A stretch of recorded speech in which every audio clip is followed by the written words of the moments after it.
Hello good morning guys, आप सबका बहुत बहुत स्वागत है अपने यूट्यूब चैनल ऑनलाइन स्टडी बाज़ार पे। गाइस आज की वीडियो में मैं आपके लिए लेकर आया हूँ यूपी बोर्ड 10th क्लास सामाजिक विज्ञान सोशल साइंस का मॉडल पेपर 2022 के लिए। तो गाइस चलिएगा वीडियो स्टार्ट करते हैं।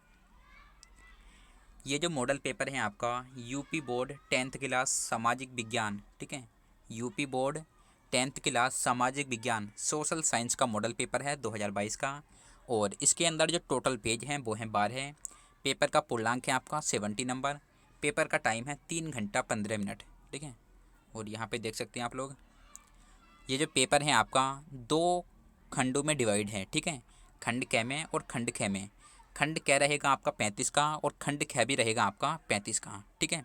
70 नंबर का आपका टोटल पेपर रहेगा और 30 नंबर मिलेंगे आपको प्रैक्टिकल के, तो 100 नंबर बैठेंगे आपके टोटल सोशल साइंस के, ठीक है। चलिएगा हम दिल ये है आपके पेपर का सेकंड पेज, ठीक है। यहाँ पे लेफ्ट हैंड पे कुछ यहाँ पे निर्देश लिखे हुए हैं, तो आप लोग अगर चाहो तो इन्हें पढ़ सकते हो, वरना यहाँ से जो है आपका खंड का स्टार्ट है बहुविकल्पीय प्रश्न से। और यहाँ पे रहे आपका पहला प्रश्न, महात्मा गांधी दक्षिण अफ्रीका से वापस कब लौटे, ठीक है। महात्मा गांधी दक्षिण अफ्रीका से वापस कब लौटे थे, ये आप लोगों को बताना है। आपका पहला ऑप्शन है 1914, सेकंड ऑप्शन है 1915, थर्ड ऑप्शन है 1918, फोर्थ ऑप्शन है 1919। महात्मा गांधी दक्षिण अफ्रीका से वापस कब लौटे थे, ठीक है। इसका राइट आंसर है आपका ऑप्शन ख है 1915। 1915 में महात्मा गांधी दक्षिण अफ्रीका से वापस लौटे थे, ठीक है। ऑप्शन ख आपका राइट आंसर है। आगे देखिएगा सेकंड, जर्मनी के एकीकरण में मुख्य भूमिका किसकी थी। आपका पहला ऑप्शन है ग्यूसेपे गैरिबाल्डी, सेकंड ऑप्शन है आपका Otto von Bismarck, third option है नेपोलियन और फोर्थ ऑप्शन है इनमें से कोई नहीं। जर्मनी के एकीकरण में मुख्य भूमिका किसकी थी, ठीक है। तो इसका राइट आंसर है option second Otto von Bismarck, ठीक है। ऑप्शन के आपका राइट आंसर है ओटो बोन बिस्मार्क, जिन्हें जर्मनी के एकीकरण का अग्रदूत भी कहा जाता है, ठीक है। जर्मनी के एकीकरण का अग्रदूत कहा जाता है ओटो बोन बिस्मार्क को। और आपका राइट आंसर है ऑप्शन क्या है ओटो बोन बिस्मार्क। आगे देखिएगा थर्ड क्वेश्चन, नेपोलियन का संबंध किस देश से था। आपका पहला ऑप्शन है जर्मनी, सेकंड ऑप्शन है इटली, थर्ड ऑप्शन है फ्रांस और फोर्थ ऑप्शन है इंग्लैंड। नेपोलियन का संबंध किस देश से था, तो आपका राइट आंसर है ऑप्शन थर्ड है फ्रांस। नेपोलियन जो था वो फ्रांस का एक तानाशाही राजा था, ठीक है। और नेपोलियन का पूरा नाम था नेपोलियन का पूरा नाम था नेपोलियन बोनापार्ट, ठीक है। और नेपोलियन के बारे में एक क्वेश्चन बहुत ज़्यादा पूछा जाता है 1815 ईस्वी में, ठीक है। 1815 ईस्वी में वाटरलू के युद्ध में नेपोलियन को इंग्लैंड और जर्मनी, रसिया, ऑस्ट्रिया, इन देशों ने मिलकर जो था नेपोलियन को हराया था 1815 ईस्वी में वाटरलू के युद्ध में, ठीक है। यहाँ से क्वेश्चन बहुत ज़्यादा आता है कि वाटरलू का युद्ध कब हुआ था और किसके बीच में हुआ था। तो 1815 ईस्वी में हुआ था। नेपोलियन बोनापार्ट जो कि फ्रांस का एक तानाशाही राजा था, उसे इंग्लैंड, जर्मनी, ऑस्ट्रिया और रूस ने मिलकर हराया था इसे, ठीक है, नेपोलियन को। 1821 ईस्वी में नेपोलियन की मृत्यु हो जाती है।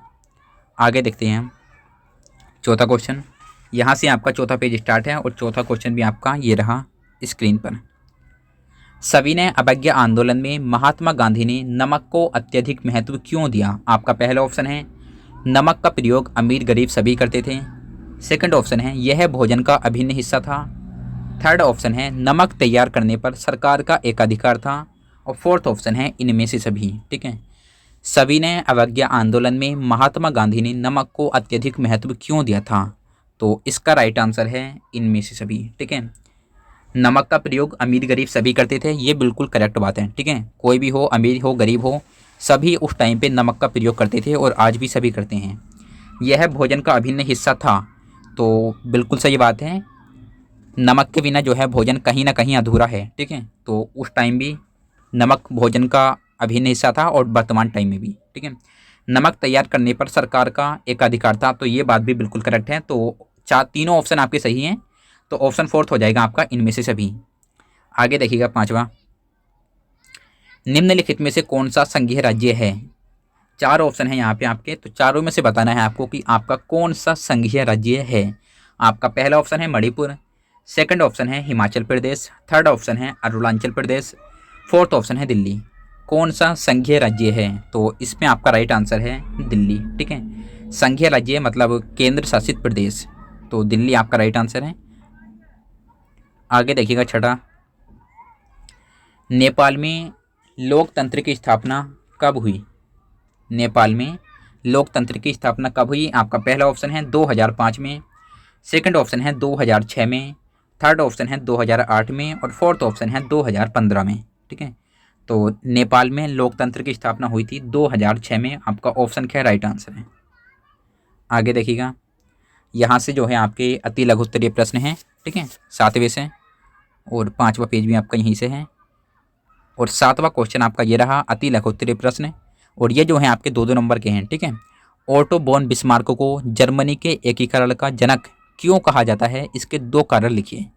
ओटो बोन बिस्मार्क को जर्मनी के एकीकरण का जनक क्यों कहा जाता है? इसके 2 कारण लिखिए। ठीक है, तो ओटो बोन बिस्मार्क ने जो था गाइज जर्मनी के छोटे छोटे 2 हिस्सों को जोड़ा था। ठीक है, क्योंकि उस टाइम पे जर्मनी 2-2 भागों में बटा हुआ था, तो इन्होंने जो था जर्मनी के छोटे छोटे 2 हिस्सों को जोड़ा और एक शक्तिशाली जर्मनी के रूप में स्थापित किया। ठीक है, और ओटो बोन बिस्मार्क ने एक शक्तिशाली सेना का गठन किया जिसके द्वारा इसने ऑस्ट्रिया और फ्रांस को हराया था। ठीक है, तो 2 आपको लिख देने हैं कोई से भी जो मैंने बताया है। जर्मनी के छोटे छोटे हिस्सों को जोड़ा इन्होंने और एक शक्तिशाली सेना का गठन करके फ्रांस और ऑस्ट्रिया को हराया। ठीक है, तो इसलिए जो था इन्हें एकीकरण का जनक कहा जाता है। 8वां है आपका सांप्रदायिकता लोकतंत्र के लिए घातक है, इसके 2 कारण लिखिए। ठीक है, सांप्रदायिकता लोकतंत्र के लिए घातक है, इसके 2 कारण लिखिए। सांप्रदायिकता जो है किसी एक विशेष समूह या विशेष पक्ष की साइड लेने के लिए प्रेरित करती है। ठीक है, सांप्रदायिकता किसी एक विशेष पक्ष या विशेष समूह का पक्ष लेने के लिए प्रेरित करती है। ठीक है, एक तो हो जाएगा आपका पहला ये। सेकंड हो जाएगा सांप्रदायिकता प्रेम, भाईचारा, धर्मनिरपेक्षता खत्म कर देती है।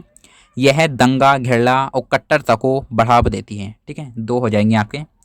आगे देखिएगा 9वां, राष्ट्रीय राजनीतिक दलों की संख्या कितनी है? उनमें से किन्हीं 2 के नाम लिखिए। ठीक है, तो वर्तमान टाइम में राष्ट्रीय राजनीतिक दलों की संख्या है 8। ठीक है, उनमें से किन्हीं 2 के नाम लिखने हैं आपको, तो हो जाएगा आपका बीजेपी भारतीय जनता पार्टी, और लिख सकते हैं आप बीएसपी बहुजन समाजवादी पार्टी, और हो जाएगा आपका आईएनसी इंडियन नेशनल कांग्रेस। ठीक है, तो किन्हीं भी 2 के आपको नाम लिख देने हैं। उसके बाद में यहाँ से आपका स्टार्ट होता है लघु उत्तरीय प्रश्न, ये जो है आपके 3-3 नंबर के हैं। ठीक है गाइज, तो आप लोग जो है इन्हें देख सकते हो। ठीक है, मुद्रण क्रांति के बारे में है 3 नंबर का, और इसके अथवा में है 19वीं सदी में प्रकाशन के विभिन्न पहलू क्या थे, किन्हीं 3 का उल्लेख कीजिए। तो चाहे तो आप ये कर लें, चाहे ये कर लें। उसके बाद में 11वां क्वेश्चन है आपका, नेपाल में लोकतंत्र शासन कैसे प्रारंभ हुआ, संक्षेप में लिखिए, 3 नंबर का है। और उसके अथवा में है आपका दबाव समूह और राजनीतिक दल में क्या अंतर है। ठीक है, ये भी 3 नंबर का है। आगे देखते हैं आप, 5वां पेज आपका फिनिश हो गया है, और यहाँ से आपके पेपर का 6ठा पेज स्टार्ट है। ठीक है, दीर्घ उत्तरीय प्रश्न, और यहाँ पे है आपका 12वां क्वेश्चन, भारत में संघीय व्यवस्था कैसी है, इसके 4 लक्षण बताइए। उसके अथवा में है सामाजिक भेदभाव का आशय क्या है, इसके कारण बताइए। इसे समाप्त करने के 2 उपाय भी लिखिए। ठीक है, उसके बाद में 13वां क्वेश्चन है आपका, महामंदी का क्या आशय है, इसके प्रमुख 2 कारण बताइए, इसके 2 प्रभाव भी लिखिए। उसके बाद में है भारत में औद्योगिक विकास की क्या विशेषताएं हैं। ठीक है, तो चाहे तो आप ये कर लें और चाहे ये कर लें। उसके बाद में गाइज यहाँ से आपका मानचित्र संबंधी प्रश्न स्टार्ट है। तो मानचित्र के बारे में बता दूं आपको, आपका जो पेपर है सामाजिक विज्ञान का, आपको 2 सेक्शन में डिवाइड मिलेगा। ठीक है, खंड क में और खंड ख में। ठीक है, खंड क में भी आपके 5 सवाल आएंगे मानचित्र के, जो कि आपके 5 नंबर के होंगे। ठीक है, और खंड ख में भी आपके 5 सवाल आएंगे मानचित्र के, जो कि 5 नंबर के होंगे।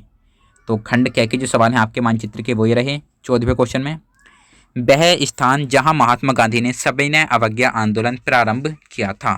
ठीक है, उस जगह का नाम बताना है आपको जहां महात्मा गांधी ने सविनय अवज्ञा आंदोलन प्रारंभ किया था। तो उस जगह का नाम था दांडी।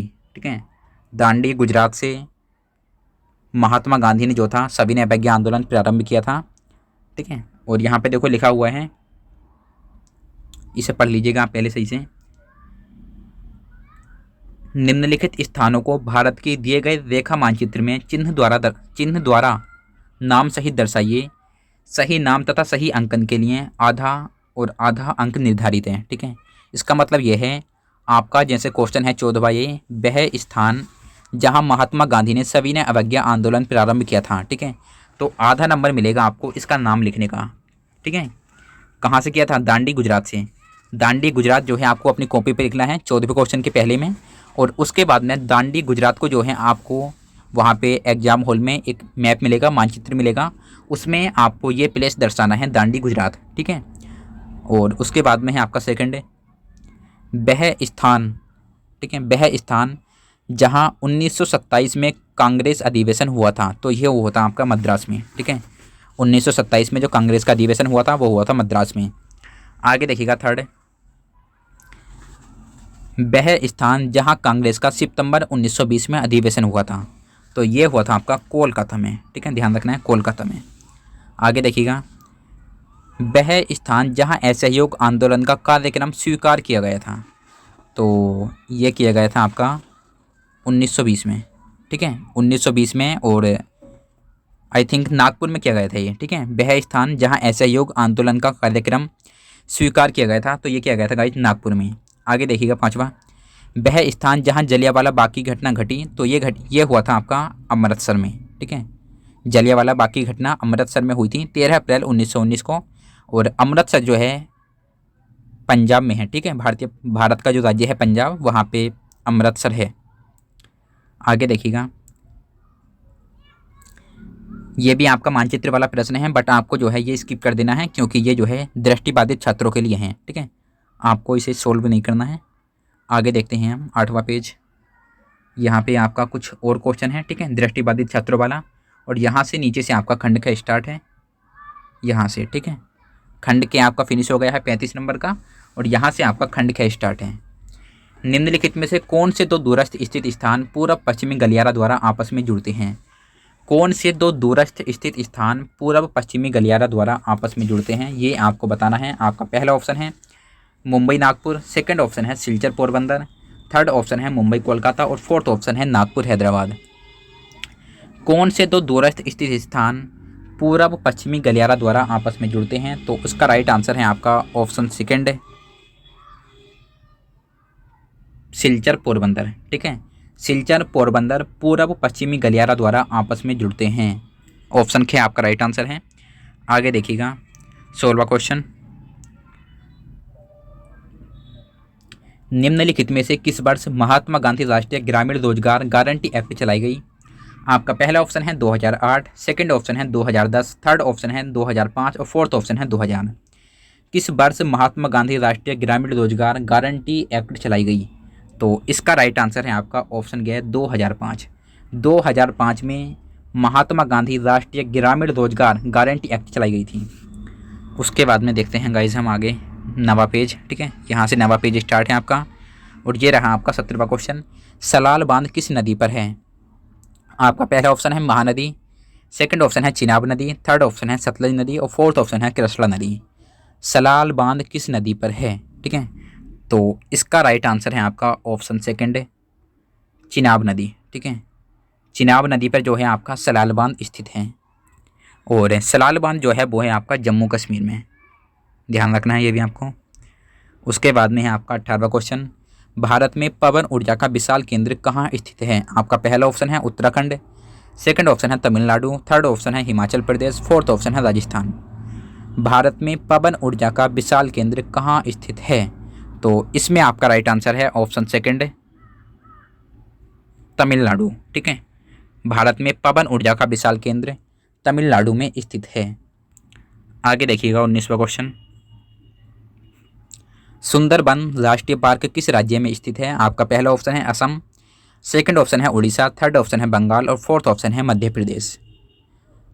सुंदरबन राष्ट्रीय पार्क किस राज्य में स्थित है? तो इसमें आपका राइट आंसर है ऑप्शन थर्ड, पश्चिम बंगाल। ठीक है, पश्चिम बंगाल में सुंदरबन राष्ट्रीय पार्क स्थित है।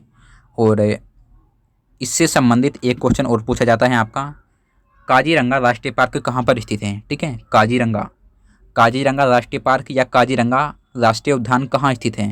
तो वो है आपका असम में। ठीक है, काजीरंगा असम में है और सुंदरबन आपका बंगाल में है। आगे देखिएगा 20वां, निम्नलिखित में से किस वस्तु का निर्यातक भारत नहीं है? आपका पहला ऑप्शन है कॉफ़ी, सेकंड ऑप्शन है उर्वरक, थर्ड ऑप्शन है तंबाकू और फोर्थ ऑप्शन है चाय। किस वस्तु का निर्यातक भारत नहीं है? तो इसमें आपका राइट आंसर है ऑप्शन सेकंड उर्वरक। उर्वरक का भारत निर्यातक नहीं है, ठीक है। भारत जो है उर्वरक का निर्यात नहीं करता है। बाकी कॉफ़ी, तंबाकू और चाय का निर्यात भारत कर देता है, ठीक है। चाहे कम करे या ज़्यादा करे बट कर देता है। बट उर्वरक तो हमें खुद ही आयात करना पड़ता है अदर कंट्री से। आगे देखिएगा, यहाँ पे गाइज आपका 10वां पेज, और वीडियो जो है आपकी काफ़ी ज़्यादा लंबी हो चुकी है, ठीक है। तो आप लोग देख सकते हैं यहाँ पे 21वां क्वेश्चन, 22वां, 23वां, 24वां, 25वां, ठीक है, इस टाइप से हैं। और यहाँ पे देखिएगा खंड ख का जो है आपका मानचित्र वाले क्वेश्चन आ गए हैं, मैंने बताया था अभी आपको। यहाँ पे देख सकते हैं आप लोग मानचित्र वाले प्रश्न आपके। भारत का कोई एक पत्तन बंदरगाह जो पश्चिमी तट पर स्थित हो, ठीक है। तो आधा नंबर मिलेगा आपको इसका नाम लिखने का, आधा नंबर मिलेगा आपको इसका मैप में दर्शाने का। इस टाइप से आपका 1 नंबर मिलेगा मानचित्र वाले सवाल का, ठीक है। ये पूछ रहे हैं कि भारत का कोई एक पत्तन बंदरगाह जो पश्चिमी तट पर स्थित हो, ठीक है। तो भारत का जो दक्षिणी भाग है समथिंग समथिंग ऐसे बनता है, ठीक है। तो ये पूछ रहे हैं पश्चिमी तट पर स्थित बंदरगाह। तो पश्चिमी तट पर मिलेगा आपको हमारा मुंबई मिल जाएगा, मैंगलोर मिल जाएगा, ठीक है। और शायद कन्याकुमारी तो नहीं है, ठीक है। कोच्चि है हमारा बंदरगाह, कोच्चि, ठीक है। कोच्चि पड़ेगा यहाँ पे केरला में, ये आप दर्शा सकते हैं नाम लिखकर। और यहाँ पे पड़ेगा हमारा गोवा का मैंगलोर पड़ेगा, ठीक है। यहाँ पे मैंगलोर और यहाँ पे हमारा मुंबई। तो आप लिख सकते हैं किसी का नाम भी और मैप में दर्शा सकते हैं, ठीक है। और स्पेशली आपको इस चिन्ह द्वारा दर्शाना है। उसके बाद में पूछ रहे हैं भारत का सॉफ्टवेयर टेक्नोलॉजी का कोई एक केंद्र। तो ये हो जाएगा आपका टेक्नो पार्क है आपका तिरुवनंतपुरम में, जो कि बहुत ज़्यादा फेमस है। इलाहाबाद मुंबई रेल मार्ग को इस चिन्ह द्वारा दर्शाना है। और कोयला उत्पादन का कोई एक केंद्र, तो ये हो जाएगा रानीगंज हो जाएगा, ठीक है।